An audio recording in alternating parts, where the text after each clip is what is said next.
Kardec Radio proudly presents a journey across time into the soul of an empire.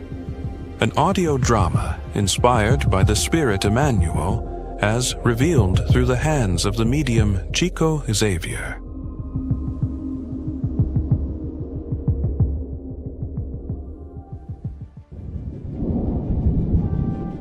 "2,000 years ago, he walked the halls of power as a Roman senator.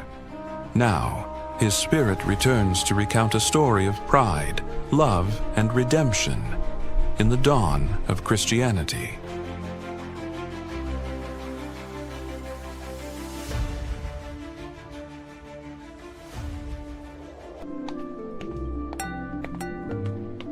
At the palace of Pontius Pilatus, a lavish reception is underway, a tribute to the esteemed Lentulus family, guests of honor in Jerusalem for a week. The dinner is served with immaculate precision, every dish placed according to the strict decorum of Roman aristocracy.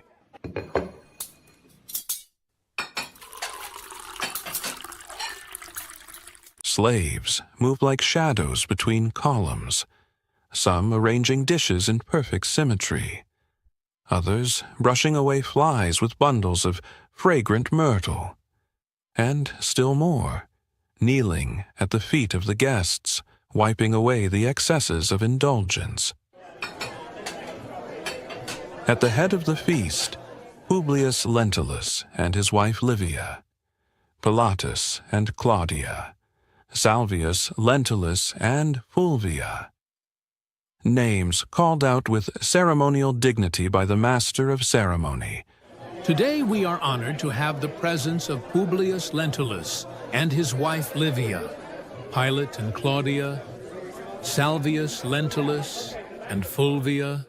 And as dancers swirl into motion, their footsteps light upon the marble floor, the revelry is briefly halted.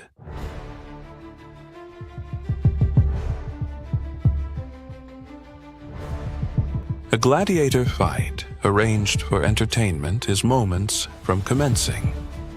But Livia, rising with gentle resolve, raises her hand. She will not have blood spilled in her presence.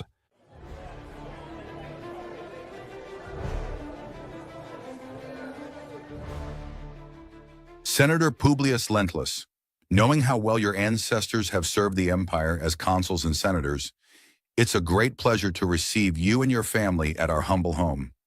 We are at your disposal to serve all your needs. Our entire staff are there to serve you. I did not expect to be so well received in Jerusalem. We thank you for this wonderful reception that reminds us of moments at the court in Rome. I heard of the unpleasant episode that occurred at your arrival. An unhappy incident. A young Hebrew threw a stone at our palanquin, and it hit Livia's face. You punished him with severity, I hope. Yes. The soldiers escorting us stopped and arrested him. I had him flogged on the spot as an example to others. You dealt with him correctly. The scene changes. Now, a dusty road near the gates of Jerusalem.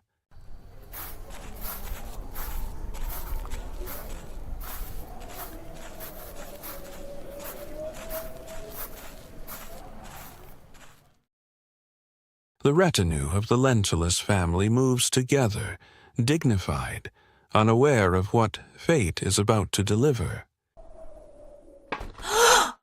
A stone cuts through the air, striking Livia's face. A cry of shock. The entourage stops in confusion and alarm.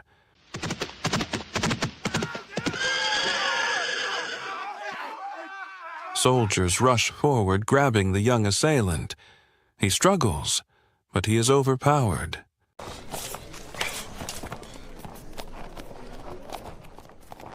Livia presses her hand to her cheek. Blood glistens between her fingers. Her face wounded, the air now charged with judgment. May this serve as an example to all of you watching this punishment. Please, Publius, stop this. We are not sure that he threw the stone.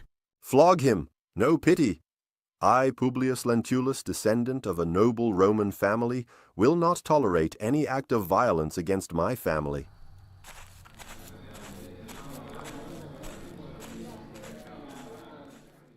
At the back of the stage, punishment begins.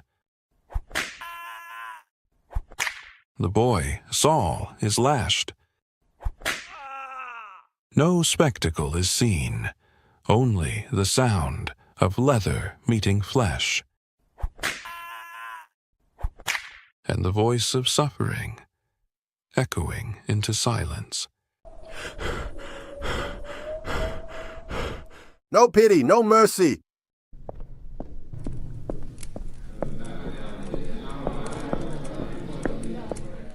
Within the walls of his private office, Senator Publius Lentulus reviews documents beneath the golden light of afternoon.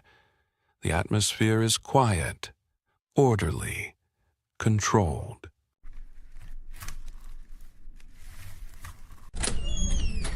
But that calm is pierced by the arrival of a man cloaked in coarse linen, with fire in his eyes and pain in his past.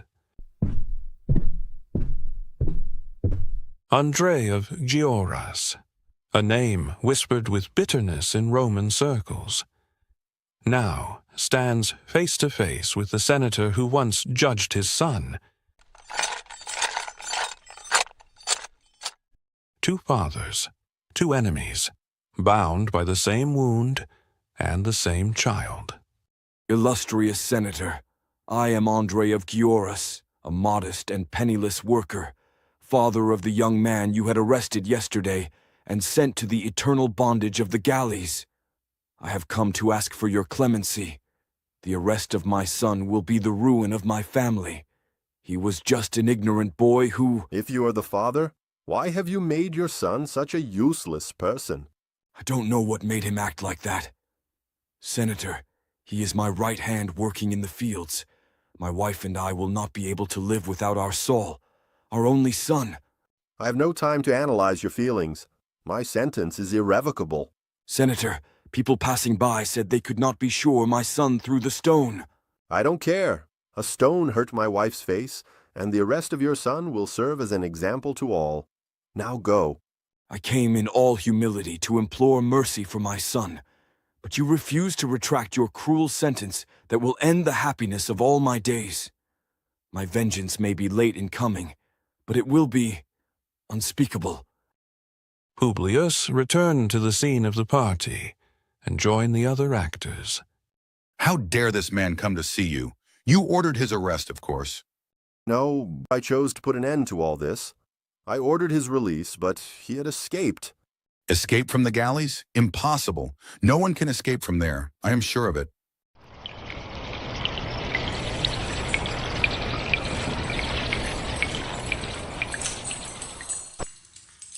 Saul, once a joyful youth in the streets of Jerusalem, now reduced to a number in the shadows of Roman captivity.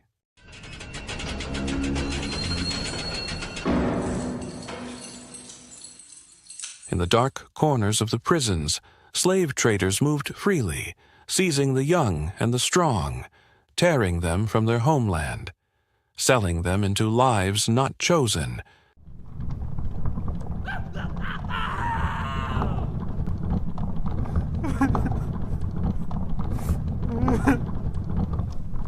On the day of his arrest, Saul of Gioras was taken, not for justice, but for profit.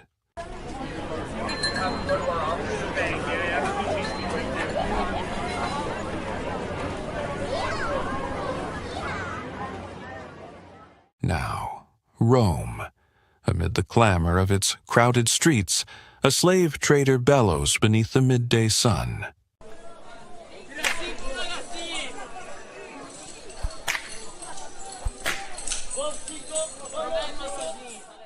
And Saul stands among the others, chained, branded, and burning with hatred in his eyes.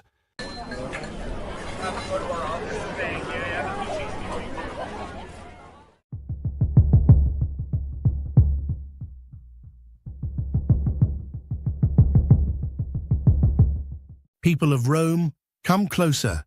Look at this young man just arrived from Judea. What a beauty! My best sample today.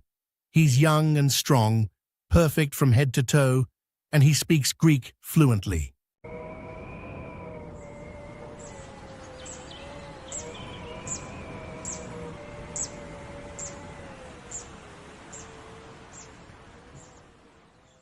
Elsewhere in Rome, in a sunlit corner of their villa, Flaminius Severus and his wife Calpurnia share a quiet moment.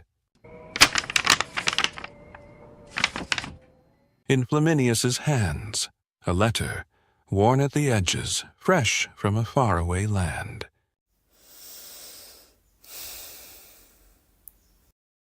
They speak of distant friends, of days long past, and the ones yet to come. A bond held not by proximity, but by memory and longing. Good news from our beloved friends. Publius writes that his family was well received by Pilatus and Claudia. I fear for Livia, so young and innocent. She doesn't know the trickery and the meanness of some of the people there. Calpurnia. Publius will know how to defend his family from any possible sorrow. I'm happy for them, my dear. However, I want to talk to you about something that must be decided today. We need a slave for the chariot of the boys. I'll send our overseer to the market today to get the best that is offered in health and strength to be a companion to our sons. 2,000 years ago, he walked the halls of power as a Roman senator. Now, his spirit returns to recount a story of pride, love, and redemption in the dawn of Christianity.